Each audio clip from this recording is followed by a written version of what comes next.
cozinha, né?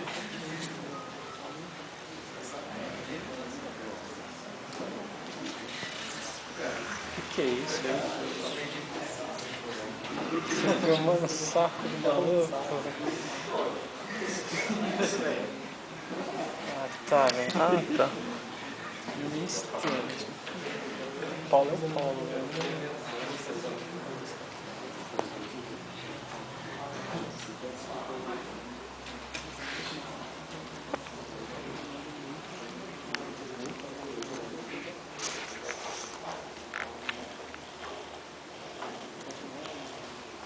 Ah, vou, né?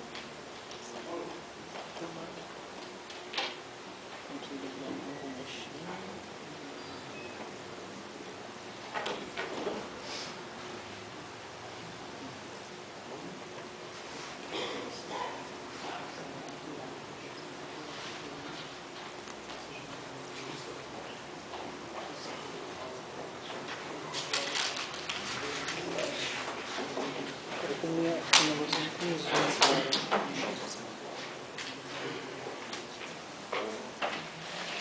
Não com zoom.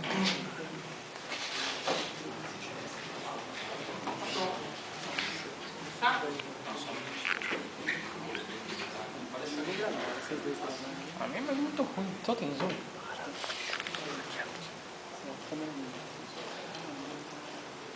Boa noite a todos.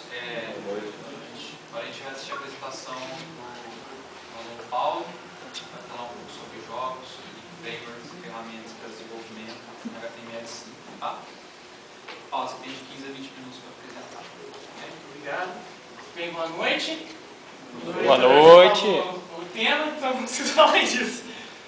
Vamos para o próximo. Uma breve, falando da agenda aqui, vou fazer uma breve introdução do assunto, vou falar um pouco da teoria, da metodologia desenvolvida, vou estar apresentando os dois protótipos que eu fiz em GWT e em Construct 2 e algumas conclusões parciais.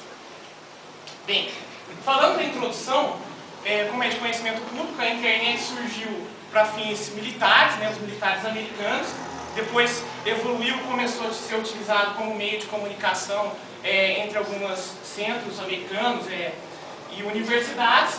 Depois, aos poucos, foi evoluindo ainda mais, passou para fins comerciais e depois chegou quando a grande população teve acesso, também para fins de entretenimento.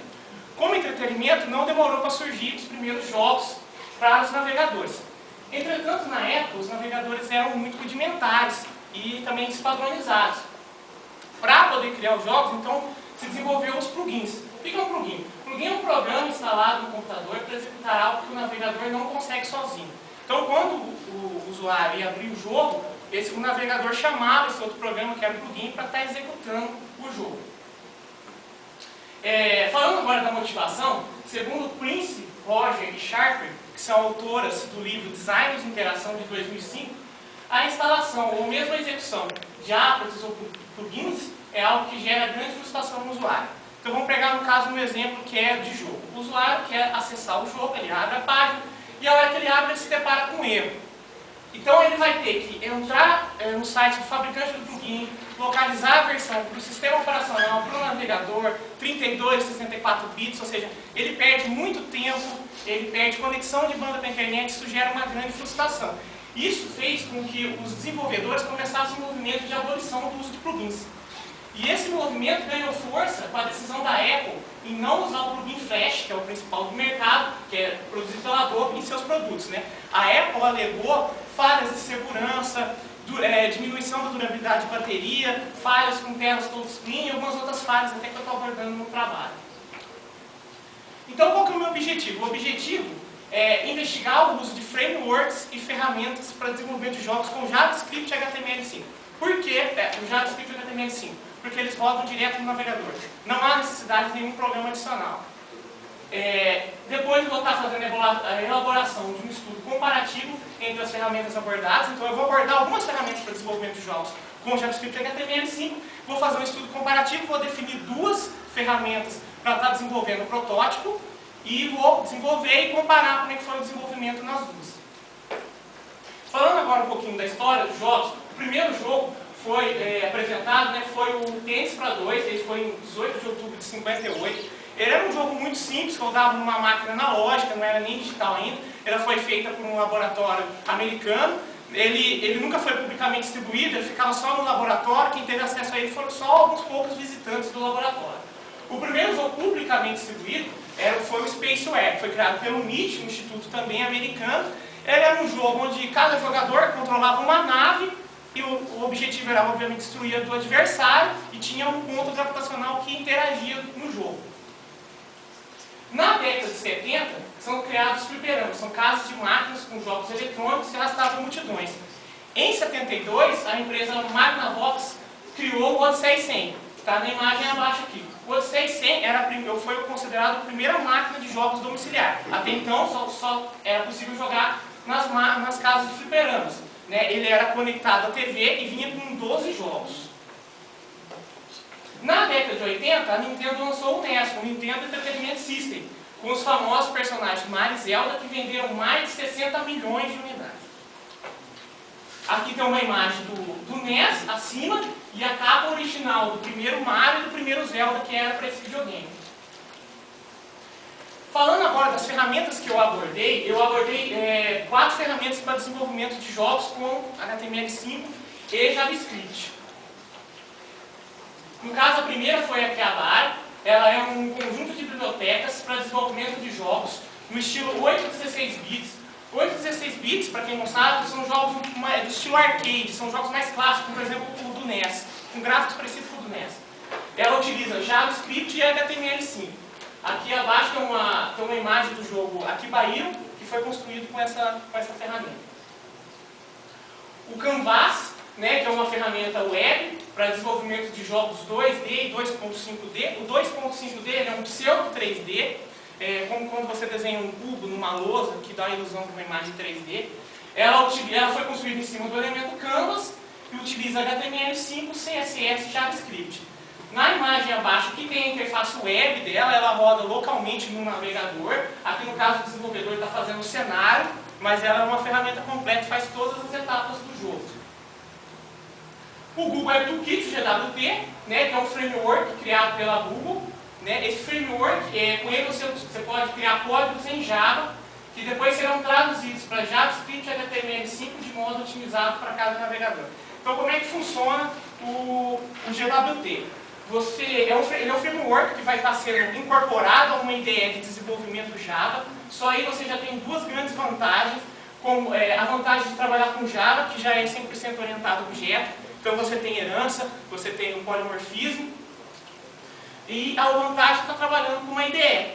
Né? A IDE faz geração automática de código, refatoração e várias outras vantagens.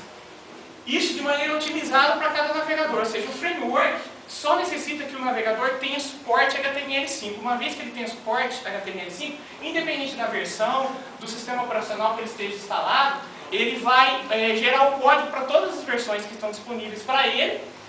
E, ou seja, o desenvolvedor não precisa se preocupar em fazer adaptações, que acontece muito em sites, até em jogos, para o Firefox, para o Internet Explorer, para todos os navegadores. Né? Ele faz isso para você, que é um negócio bem legal. Abaixo aqui tem uma imagem do jogo Angry Birds, né, que foi construído, teve uma versão construída por GWT, está disponível na Chrome Store e, segundo o fabricante, em maio de 2012 atingiu a marca de 1 bilhão de downloads.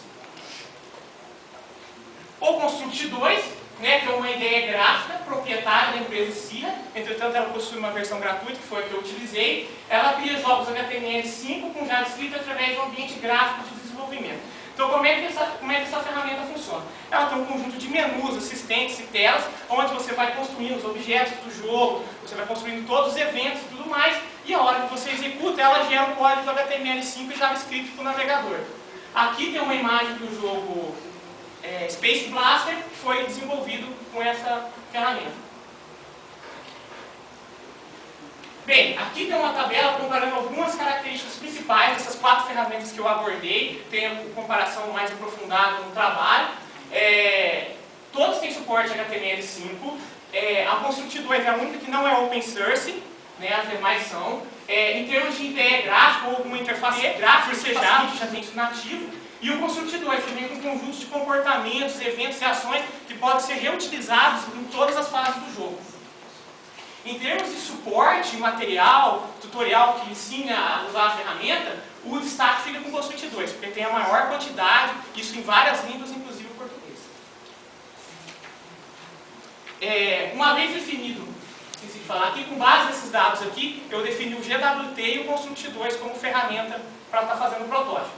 Uma vez definido as ferramentas, eu defini como jogo fazer uma versão web adaptada do jogo Breakout, que é um clássico da Atari de 76, né? Do lado esquerdo aqui tem uma imagem do fliperama, do lado direito um zoom da tela do jogo. O jogo consiste basicamente em uma base, uma bola, alguns tijolos na parte superior. Você controla a base tentando rebater a bola e destruir todos os tijolos existentes na parte superior.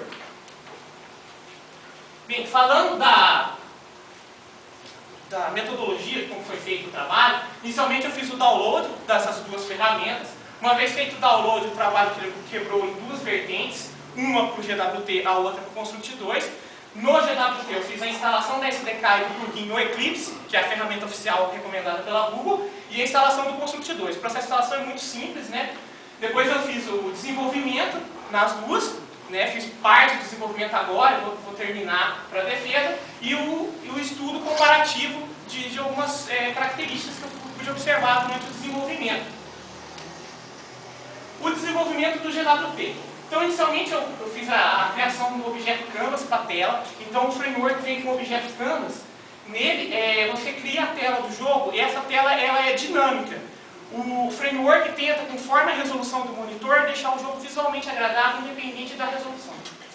Eu tenho também a classe Timer, que chama repetidas vezes um método dentro de um intervalo de tempo. Eu vou estar utilizando para estar desenhando a tela e criar a animação de jogo. A classe Rectangle que eu criei, no caso a classe Rectangle, ela é para, como quase todos os objetos do jogo são retângulos, a base, os tijolos, as paredes, então eu vou estar instanciando objetos dela, passando apenas por parâmetros, a posição, o tamanho. Isso agiliza um pouco o desenvolvimento e concentra tudo num ponto, né? Vou estar esperando, obviamente, eventos do teclado e mouse para estar controlando o jogo e algumas imagens e sons para ficar visualmente mais agradável. Agora aqui tem uma imagem da Construct 2. No quadrado 1, eu estou definindo a tela do jogo. Ela trabalha com uma tela fixa, no caso. Eu posiciono os objetos. No quadrado 2, eu tenho onde eu adiciono as layers, né? Ele trabalha com camadas. Eu defini uma primeira camada para estar exibindo algumas informações do usuário, o placar, são imagens que ficam sempre visíveis. Depois, uma principal onde eu vou colocar as sprites do jogo e uma final onde vai ter o background, ou seja, a imagem de fundo. No quadrado 3, eu tenho as sprites do jogo. Os sprites são os objetos que interagem com o jogo, como por exemplo a bola, a base, o tijolo e tudo mais.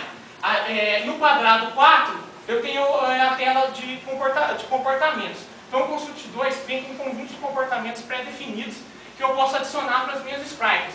Por exemplo, dando um exemplo claro aqui, eu, por exemplo, defino que a bola e o tijolo, eles têm o comportamento de ser sólido. Uma vez que eles são sólidos, eles obviamente não podem ocupar o mesmo espaço físico. Se eles irem na mesma direção, eles vão colidir. Na seta vermelha 5, eu estou apontando para a folha onde eu adiciono os eventos e ações. Então, como eu expliquei anteriormente, que eles são sólidos, quando eles irem na mesma direção, eles vão colidir. Essa colisão dispara um evento, que é o evento de colisão. Cada evento do Construct 2 dispara um ou mais ações. Ações pode ser, por exemplo, destruir o tijolo, contar ponto para o usuário, passar de fase, entendeu? Essas são pré-programadas ou eu posso estar criando. Bem, falar aqui um pouquinho do resultado agora. Deixa eu só explicar aqui para eu poder enxergar.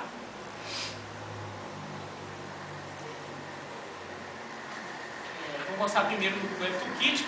No Google Toolkit ainda está bem rudimentar, eu só tenho realmente a bola, que eu adicionei uma imagem, a base, os eventos de ela rebater nas paredes, né? Isso aí, esse movimento, esse bater dela é um algoritmo, né? Não é nada pronto, isso tem que ser montado. Quando você perde, ele está em fase bem experimental ainda. O Construct 2, aqui não está dando para ver a barra, deve ser a resolução, mas dá para ver de longe a barrinha do jogo, que é onde eu controlo pelo mouse. Você pode ver que ela já toca nos tijolos ela destrói, já tem um evento de destruir. Em cima eu coloquei um evento que é quando ela toca, ela dobra a velocidade, quando ela toca no teto. Isso para deixar o jogo um pouco mais dinâmico. Olha, eu sem pôr a mão, estou ganhando no jogo. Então,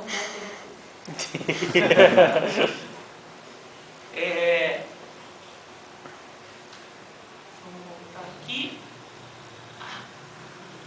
Bem, já apresentei os resultados. Falando um pouco de cronograma, agora eu vou estar fazendo o desenvolvimento nas duas ferramentas, né? Eu já antecipei um pouco isso, como vocês puderam observar, já tem um pouco de resultados. Vou estar fazendo a discussão e comparação de alguns resultados e as considerações finais que estão para a defesa. Agora eu vou falar de algumas conclusões parciais que eu consegui obter com o trabalho. Então, o Construct 2 se mostrou mais indicado para jogos simples e de prazo curto. Por que eu cheguei a essa conclusão? Como vocês puderam observar, eu dediquei o mesmo tempo tanto para o GWT como para o Construct 2. E o Construct 2 conseguiu chegar muito mais perto do trabalho final do que o Google Toolkit. Por quê? Porque ele vem com alguns eventos, comportamentos prontos que agilizam o desenvolvimento. Então eu não preciso estar fazendo tudo. Isso também facilita para programadores inexperientes, uma vez que eu não mexo diretamente com a lógica do jogo. Isso facilita bem o desenvolvimento.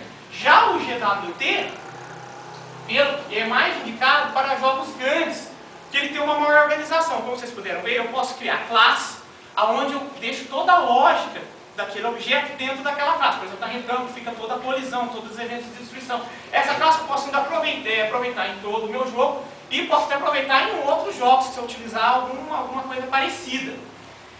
Ela também tem um recurso bem interessante, que eu não vou utilizar no meu trabalho, mas é interessante, que você pode adicionar algumas bibliotecas JavaScript à minha ferramenta. Isso foi utilizado no Angry Birds. Como o Angry Birds tem uma física muito apurada, por exemplo, de quando você joga o passarinho, para quem conhece lá, e o jogo cai, isso envolve uma física muito apurada. Então eles adicionaram uma biblioteca que chama ForPlay para poder facilitar o desenvolvimento disso. Então é um recurso bem interessante.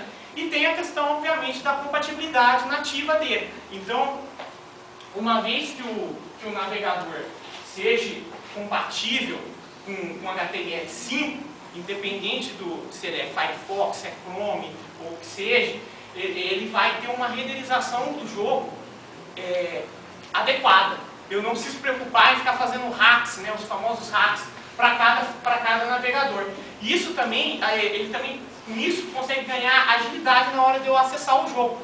Por quê? Ele identifica qual navegador está tendo acesso e você faz download apenas do código específico. Então, se eu estou acessando o Internet Explorer, eu só vou fazer o download do código básico e do código para o Internet Explorer. Eu não vou fazer download dos hacks que ele fez para Chrome, para Firefox. Isso agiliza o desenvolvimento. Bem, aqui minhas referências. E aqui tem um GIF do jogo da Atari original, só para ficar nesse obrigado. Muito obrigado pela atenção. Joia, Paulo, obrigado pela apresentação. A gente vai iniciar a segunda parte da defesa, parte de edição. Queria convidar o professor Luiz Ângelo para iniciar. Boa noite, Paulo. Boa noite. Primeiro momento, queria te parabenizar pelo trabalho que você desenvolveu. Acredito que você até está bem adiantado com o seu trabalho, né? Porque essa parte de implantação geralmente é esperado no segundo momento, você já adiantou essa questão. Eu adiantei um pouco para que pudesse ter alguma coisa de comparação, como eu apresentei ali, aquela conclusão que eu apresentei seria impossível se eu não tivesse pelo menos pegado um pouco para experimentar as duas ferramentas. Eu vou apertar aí para fazer outro jogo, tá? Tá fácil. Eu gostei do trabalho, né, que particularmente é uma área que me agrada muito. Eu acho que no seu jogo você tem que pôr agora uns cheaters aí no jogo, né? Eu vou pôr umas dificuldades. Estou pensando em descer umas colunas de fogo, queimar metade do carrinho, fazer um negócio legal, né? Mas aí, só um detalhe, Paulo, até já comentei com o Davi, a questão da formatação, né, eu observei, o padrão usado aqui no trabalho está um pouco fora, né? Eu quando tive a aula, uma abertura para Carol vir dar uma apresentação, ela falou que tinha uma disponibilidade de tempo para estar conversando com ela. Certo. Então eu fui algumas vezes conversar com ela e esse modelo que eu apresentei é o dela. Só a única coisa que eu admito que ficou errado mesmo, eu não sei como que aconteceu, foi o número de páginas. No dela está certo, está em cima e está espalhado. Mas a indentação, aquele cabeçalho que não tem, eu peguei dela, porque ela falou que é um modelo mais atualizado, que vai ficar padrão depois dessa qualificação. Então eu segui o dela. Ela falou que eu poderia estar até comentando isso se alguém me perguntasse. Outro detalhe, aí, tem um momento que você fala que já é totalmente orientado ao objeto. Isso aí é o seguinte, se você tem certeza que é isso, você tem que ter uma referência confirmando isso aí. Porque a gente sabe que não é 100%, né? Outras linguagens são 100% orientadas ao objeto. Se você achou a referência em algum lugar, aí você referencia o cara justificando essa afirmação. Tá? É que assim, eu estou querendo dizer que não, pode ser que ele esteja correto. Mas se estiver correto, tem que ter um embasamento isso aqui. Você não pode você afirmar o Java orientado a objeto, 100% orientado a objeto. O Java orientado a objeto todo mundo sabe, mas que é totalmente orientado a objeto. Eu acho que eu fui meio infeliz, eu devia ter citado que ele nasceu originalmente já orientado a objeto, não 100%. Eu acho que é a hora que eu fui falar. É só isso que eu peguei agora isso. Na sua apresentação você falou, e aí eu peguei na tabelinha que você falou. Enquanto existirem os tipos primitivos do Java, ele não é orientado a objetos 100%. Então é só um detalhezinho, porque é um detalhezinho pequeno, mas é uma afirmação que você está fazendo. É mais isso. Obrigado, professor. Professor Pinheiro. Bom, também gostaria de parabenizar pelo trabalho. Eu gostei muito. No momento muito aqui de ver os jogos aqui. Só não viu o telejogo aqui, né? Já os o telejogo. Isso achei interessante pra caramba. E deixa eu ligar para a marquinha aqui.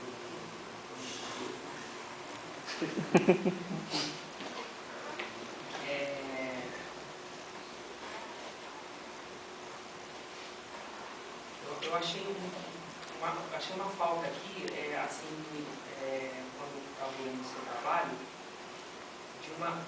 de algumas pesquisas assim, de artigos de pesquisadores que já utilizaram algumas das ferramentas que você citou, principalmente no final, que você usou para que, de certa forma, você tivesse também uma manifestação não sua pessoal, mas também de outros pesquisadores. Eu já considerei que poderia ter isso, eu até procurei alguma citação que eu pudesse estar fazendo. Na página 41 eu pego, deixa eu ver se é esse número mesmo, eu cito que realmente é difícil achar material a respeito disso, deixa eu ver se é nessa página, que é de uma incubadora que trabalha com incubadoras de empresas que trabalham com isso. Não é nessa página, deixa eu ver se eu acho. Com o desenvolvimento de aplicativos, ela fala que realmente no Brasil é um tanto quanto difícil de achar material.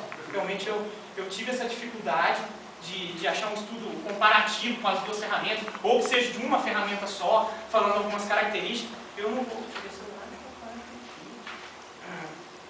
aqui, na 28. Como ela começa na 27 e termina na 28.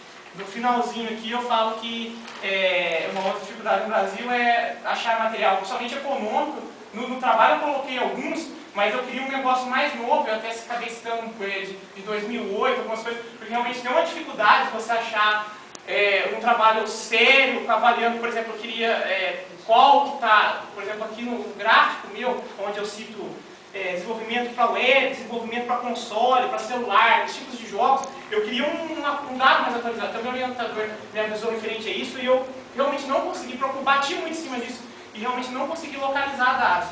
Se eu conseguir localizar até a minha defesa, eu vou estar atualizando essa parte, mas realmente é muito difícil localizar dados a respeito desse assunto.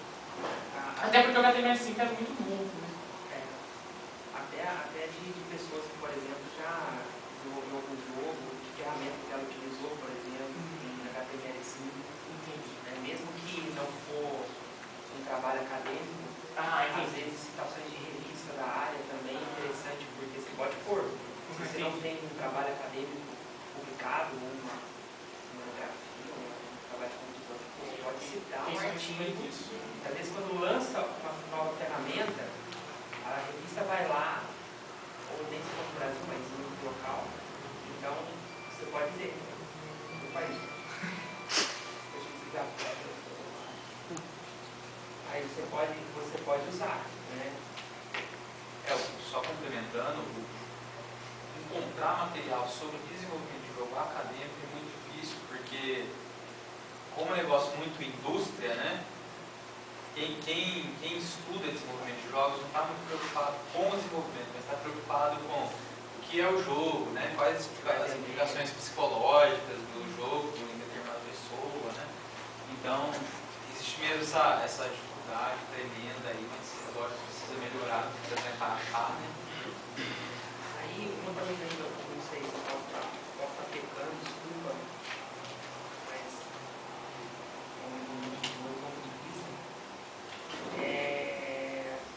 o objetivo trata da comparação, né, que é o foco principal do desenvolvimento do jogo, mas o desenvolvimento do jogo ele é o fruto, né, de uma metodologia de comparação aí de duas ferramentas.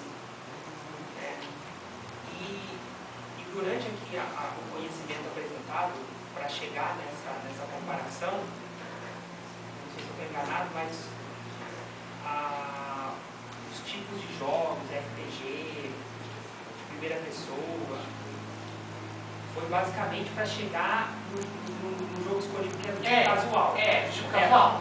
Eu falei a respeito dos tipos de jogos para poder, como eu mostrei o dado dizendo que para a web o jogo casual então faz mais sucesso, porque a pessoa busca um negócio mais rápido para a web, então eu falei, se eu falar dos tipos de jogos sem dar uma contextualizada para o autor, vai ficar meio gritante. Então eu falei dos tipos de jogos justamente para poder chegar no porquê de eu escolher o Breakout, no porquê eu escolher um jogo casual.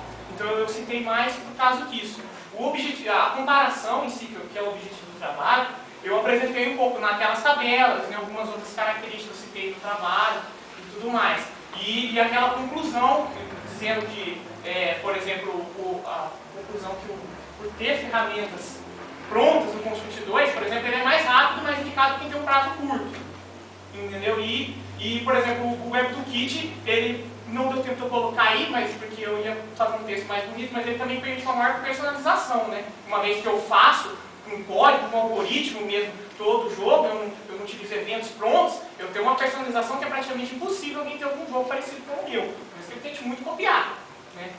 Então, voltando nesse assunto, você não acha interessante, aumentar ainda mais o seu ponto de vista com relação às ferramentas, até na usabilidade? Por que eu estou dizendo isso? Como você disse que há uma deficiência de artigos, né? O que você está dizendo aqui é verdade. Né? Pela falta realmente de material, né? Isso. Então, isso que eu queria colocar como por exemplo, sugestão. Aí, outra coisa também é esse quadro comparativo. Como você chegou nele? Você foi por estudo de tutoriais ou você realmente implantou as ferramentas e chegou a implantar um jogo Blackout nelas? Para trazer essa Não, o Blackout foi feito apenas nessas duas ferramentas. Esse estudo comparativo, instalei, fiz download das 4, instalei na minha máquina, li todo o material que tem, por exemplo, a respeito do Akihabara e do Canvas, eu apenas consegui informações do próprio site. Não consegui achar mais nada fora as informações do próprio fabricante. O Canvas ainda tem uma ferramenta que eu mandei alguns e-mails para a empresa americana que desenvolve ele, falando que eu estava fazendo um trabalho. Eles até responderam algumas perguntas que ajudou a montar aquela tabela. Agora a outra, realmente, nem isso não tem. Eu até coloco na tabela que ela não tem nenhum mecanismo de comunicação com ela. O desenvolvedor não deixa um e-mail ou no próprio site um formulário que eu possa estar fazendo questões para ele. Então os dados foram realmente com download, eu mesmo montei e fui observando, defini algumas características e fui comparando se tinha ou não em cada ferramenta.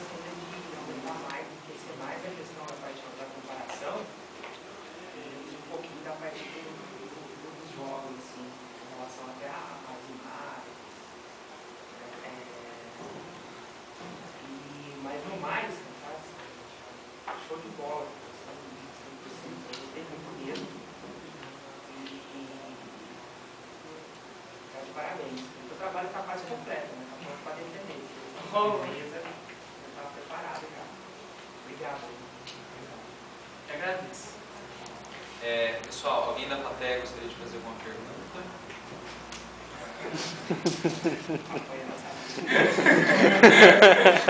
Eu gostaria de pedir licença para todo mundo, tudo bem? Para a gente fazer a deliberação.